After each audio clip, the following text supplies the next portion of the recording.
안녕하세요. 책 읽어주는 여자 에젤 강미경입니다. 세eden 교회 소강성 목사님의 장모님이신 정금성 권사님은 한평생 교회에서 주무시면서 기도해 오신 기도의 여장부신데요. 하늘의 미랄이 되게 하소서라는 마음으로 매일 기도에 힘쓸 때 어떤 놀라운 일들이 일어나는지 한번 들어보세요.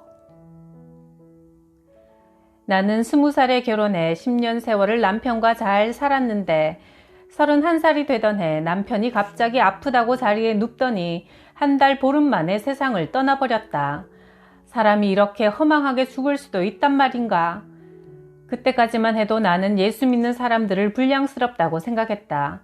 사람들이 일은 안 하고 만날 교회에 모여서 무엇을 하는지 손뼉치며 노래 부르고 소리를 치고 희죽거리며 웃고 다니는 꼴을 보면 볼성사납기까지 했다. 남편을 잃었다는 생각에 눈시울을 적시던 어느 날 내 일생일 때 결코 잊을 수 없는 사건이 일어났다. 아이들도 나도 다 깊이 잠들어 있는데 갑자기 방 안이 환하게 밝아오는 것이다. 깜짝 놀라 잠에서 깨어났다. 급하게 일어나 밖으로 나가보니 하늘은 아직도 시커먼 물감을 부어놓은 듯 새까맣게 어두웠다. 밤하늘에 떠있는 별을 보니 새벽 3시쯤 된 것 같았다. 그런데 이상하게도 방에 들어오니 낮의 해보다 더 밝은 빛으로 가득했다. 세상에 별일도 다 있지 밤인데도 이렇게 환하다니.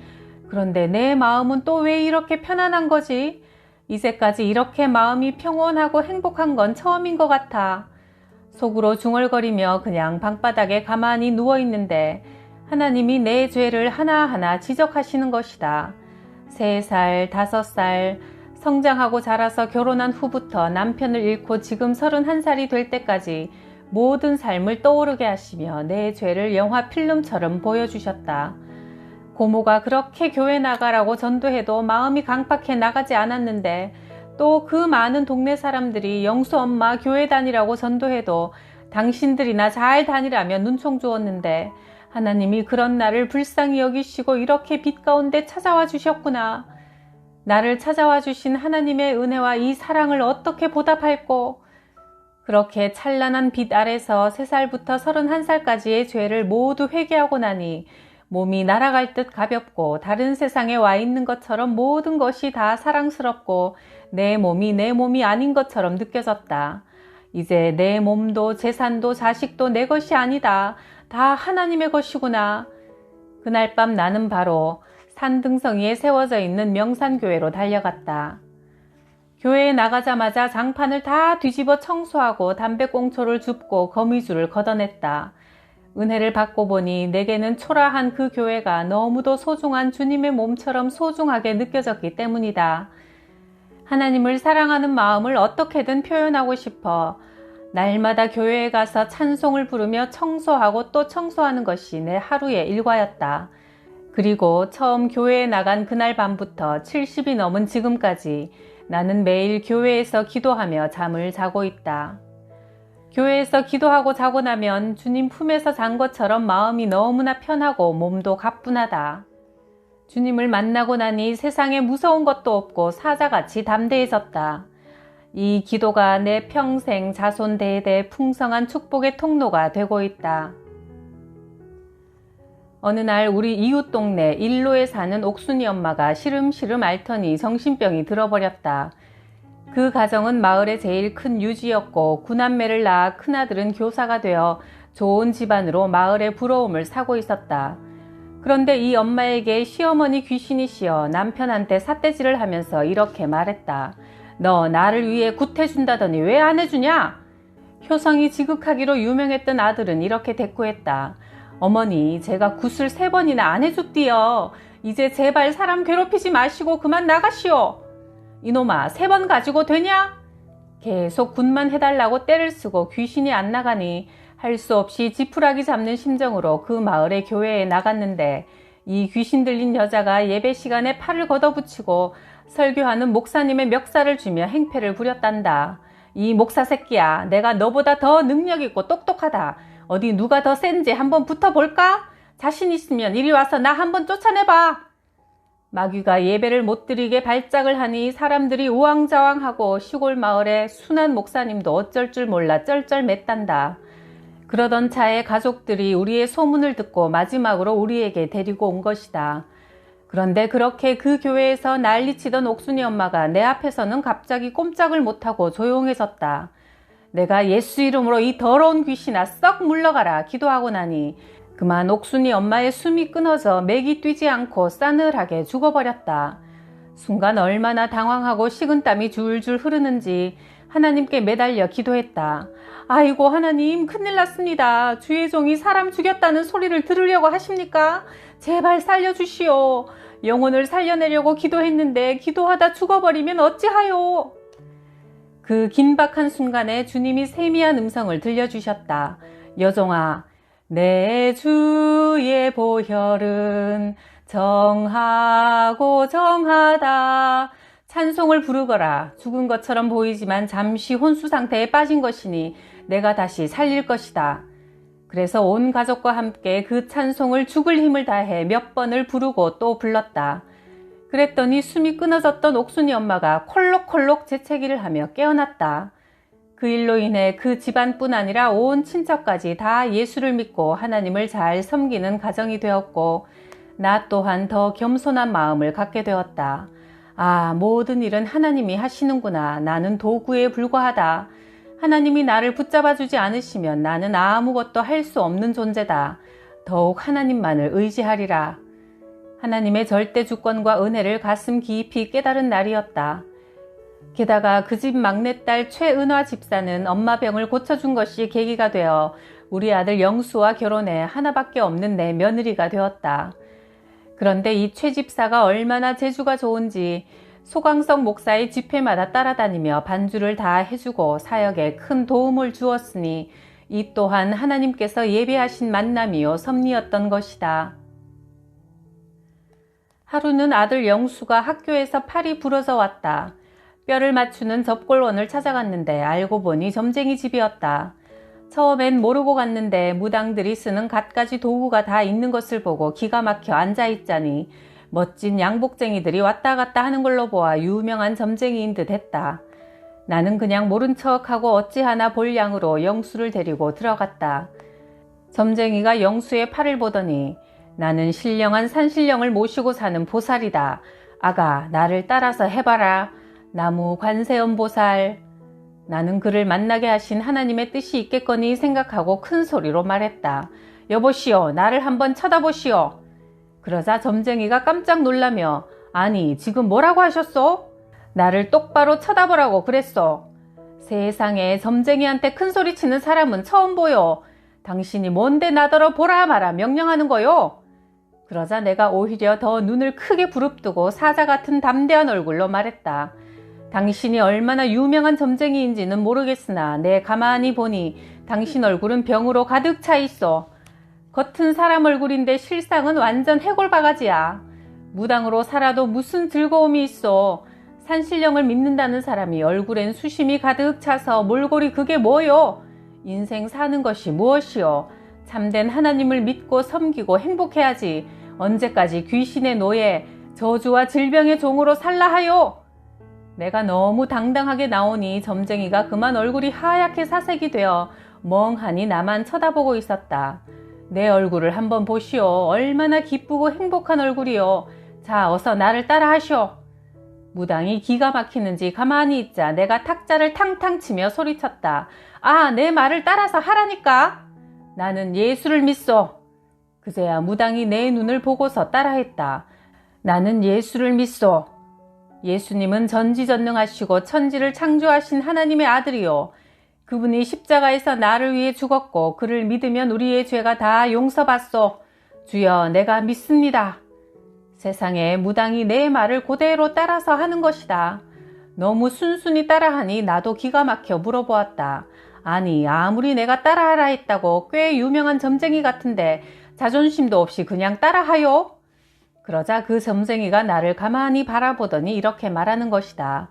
나도 처음엔 무슨 이런 여자가 다 있나 하고 어이가 없었는데 내가 보니 당신 눈에는 예수가 딱 박혀 있어. 당신 이맛박에는 오직 예수가 완전히 쓰여 있어. 당신은 진짜 예수신께 사로잡힌 사람이요. 그래서 내가 따라했어. 그러면 내 말을 따라했으니 이제 진짜 예수를 믿어버리시오이? 까짓거 그랍시다. 나 이제부터 점쟁이 때려치우고 예수신을 믿을라요. 예수를 본격적으로 믿을라면 그동안 점쟁이 노릇하면서 썼던 모든 무당기구들을 다 불살라 버려야 해요. 그것을 가지고 있으면 당신이 아무리 마음으로 예수님을 믿는다 해도 귀신에게 해방받을 수가 없으니 오늘 이 잡신기구들을 몽땅 불살라 버립시다.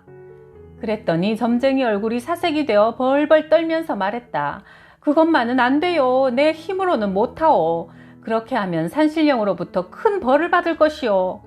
까짓거 걱정 마시오. 저 잡동사니는 내가 다 불에 꼬실라 버릴란께. 당신은 가만히 지켜보고만 있으시오. 나는 그날 점쟁이 집에 있던 모든 기구들을 다 모아서 불에 태워버리고 그 자리에서 함께 기도하고 예배드리고 안수기도를 해주었다. 그리고 그 점쟁이는 다음 주에 바로 교회에 나와서 그 후로 질병이나 재앙 받지 않고 아주 모범적인 신자가 되었다. 그리고 자신의 많은 새끼 무당들을 전도해서 고구마 줄기를 뽑아오듯이 줄줄이 전도했다. 이 점쟁이 사건이 무안, 신안, 목포 지역에 소문이 파다하게 나자 암 환자, 정신병 환자들이 우리 교회를 찾아와서 주의 은혜로 고침받아 수많은 영혼을 구원하는 계기가 되었다. 할렐루야. 1980년 10월 1일 나는 광주 무등산 기도원에서 몇몇 기도 동지들과 나라와 민족을 위한 구국기도를 하고 있었다. 5월 광주 민주화 운동 이후에 국가가 어지러운 때라 용문산, 삼각산, 천마산, 무등산 등 전국 각지에서 구국재단을 쌓는 곳이 참 많았다. 하나님, 상처 많고 한 많은 우리 민족의 응어리를 풀어주시고 하나님을 섬기는 백성으로 만들어주세요. 어서 속히 백성들의 눈물을 닦아줄 영의 지도자가 나오게 해주세요. 피눈물을 흘리는 심정으로 하나님께 매달리고 있는데 어디선가 나보다 더 애절하게 절규하는 기도 소리가 들려오는 것이다. 한 젊은 사내가 바위에 무릎을 꿇고 기도하고 있는데 자세히 보니 키는 자그마하고 몸은 삐쩍 마른 데다 옷도 너무 누추해 정말 볼품없고 초라한 사람이었다. 다시 한참 기도하고 있는데 울부짖어 기도하던 그 젊은 청년이 내게 다가와서 무턱대고 기도를 해달라는 것이다. 저는 광주신학교에 다니는 신학생인데 기도받는 것을 최고의 보화요 재산으로 삼는 사람입니다. 밑에서 보니 은혜를 많이 받으시고 능력 많으신 분 같은데 저를 위해 기도 좀 해주십시오. 그 청년의 외모가 하도 초라하고 볼품없어 대뜸 나도 모르게 이렇게 말을 하고 말았다. 주의 종들은 바울처럼 죽음을 각오하고 일사각오의 정신으로 한 길을 가야 합니다. 그런데 요즘은 그렇지 않은 사람이 너무 많습니다. 그러니 차라리 바울처럼 안 되려면 주의 종이 되지 않는 게 좋을 겁니다. 기도는 다음에 해드리죠. 그런데 그 순간 하늘을 가르고 땅을 진동케 하는 감동의 음성이 내 가슴을 울리는 게 아닌가. 여종아, 저 청년을 업신여기지 마라. 내가 사랑하는 종이요. 그 이름은 소강석이다. 너는 사람을 외모로 보지 말라. 그가 지금 고난의 풀무불 속을 지나고 있어 굶기를 밥 먹듯 하여 얼굴이 수척해져 있지만 나를 사랑하고 내가 사랑하는 종이니 네가 저 종을 기도로 키워주어라. 그리고 그를 너의 사위로 삼아라. 앞으로 세계 만방을 다니며 복음을 전하는 종이 되어 너의 면류관이 되어줄 것이다. 나는 하나님의 그런 감동을 받는 순간 깜짝 놀랐다. 그래서 두렵고 떨리는 마음으로 그에게 물어보았다. 이름이 소강석 맞습니까? 네, 맞습니다. 하나님이 사랑하시는 종이라고 하시네요. 제가 앞으로 기억하고 늘 기도해 드리겠습니다. 그를 기도로 돕고 싶은 마음은 있었지만 사위로 삼고 싶은 마음은 전혀 없었다. 하나님, 저는 이왕이면 키 크고 인물도 훤칠하고 학력 좋은 사람을 사위로 삼고 싶어요.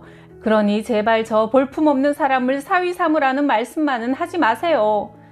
그렇게 하나님의 응답에 순종하지 않고 계속 거부하자 세 번째 하나님의 경고의 음성이 들려왔다. 네가 끝까지 내 말에 순종하지 않는다면 내가 너의 하나밖에 없는 아들 영수를 데려가면 어떻게 할 것이냐. 너는 사람을 외모로 보지 말고 내 말에 순종해라. 그제야 내 마음이 무너지고 말았다. 그 후 그는 내가 운영하는 기도원에 자주 찾아왔는데 처음에 외모로만 볼 때는 실망이었지만 보면 볼수록 가슴은 불덩이 같고 총명하며 통이 크고 누구보다 목숨 걸고 하나님만을 붙잡는 당시 보기 드문 신학생이었다. 어느 날 내가 그에게 말했다. 하나님께서 소강석 전도사님을 사위로 삼으라고 하시네요. 그러자 그가 말했다. 사실 제게도 하나님이 같은 감동을 주셨어요. 저분이 너의 장모가 될 것이다. 그런데 처음 만났을 때 하도 저를 무시하시는 것 같아서 자존심이 상해 말을 안 하고 꾹 참고 있던 중이었어요. 그런데 오늘 이렇게 정금성 집사님을 통해 하나님께서 다시 음성을 들려주시네요. 그가 광주신학교를 졸업할 무렵 하나님의 섭리와 계획대로 내 딸 정숙이와 결혼해 마침내 내 평생의 아들 같은 동력자가 되었다. 우리는 광주 화순군 능주면 백암리에 교회를 개척했다. 그곳은 300호 정도 사는 동네였는데 교회가 없었다. 특히 그 마을은 미신이 크게 성행하고 텃세가 너무 세어 타 지역 사람이 이사와서 살기 힘든 곳이었다. 집마다 찾아다니며 전도하고 환자가 있으면 정성껏 기도했더니 신유의 역사가 많이 일어나 교회가 순식간에 급성장을 했다. 나중엔 앉을 장소가 없어 주일학교는 마당에서 예배를 드려야 할 지경이었다. 그러자 무서운 핍박이 시작되었다. 조그마한 전도사 녀석이 들어와 동네 사람들을 꿰어 조상 제사를 못 지내게 한다고 마을 유지들이 모여서 교회 나가는 자는 벌금 10,000원, 이를 신고한 자는 상금 6,000원, 교회 짓는 것을 도운 사람은 아예 그 동네에서 추방한다는 이른바 불악자치법을 세운 것이다. 밤마다 청년들은 교회에 와서 오물을 뿌리고 갔고 천막교회에 화약을 던져 구멍을 냈으며 어떤 때는 남녀노소 수십 명이 술을 먹고 찾아와서 우리 멱살을 잡고 행패를 부렸다. 또 교회에서 사놓은 땅에 교회를 못 짓도록 면사무소, 군청, 도청까지 민원을 제출하고 경찰서에 나를 고소까지 했다. 하나님께 무작정 매달리며 기도하던 어느 날 백암리 아랫마을에 살던 최 여인이 찾아와 기가 막힌 이야기를 했다. 두 딸이 먼저 죽었는데 귀신이 되어 그 여인에게 들어와서 밤마다 나타나 엄마가 무당이 되면 대한민국에서 제일 가는 점쟁이가 될 거라며 괴롭힌다고 한다.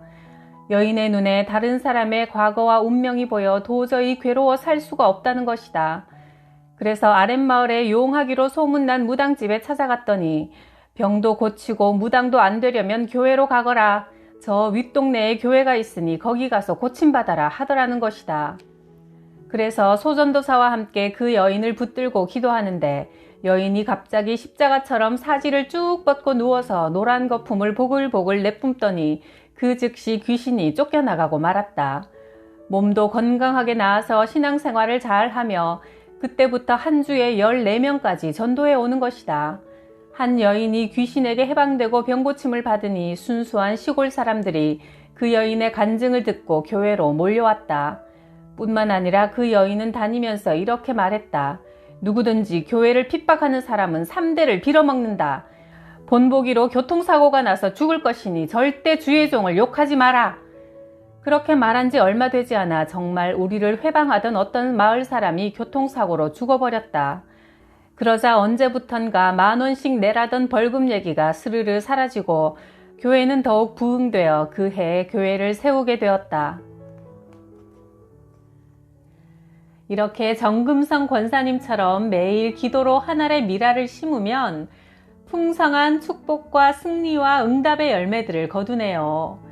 우리도 매일 기도의 씨앗을 심읍시다.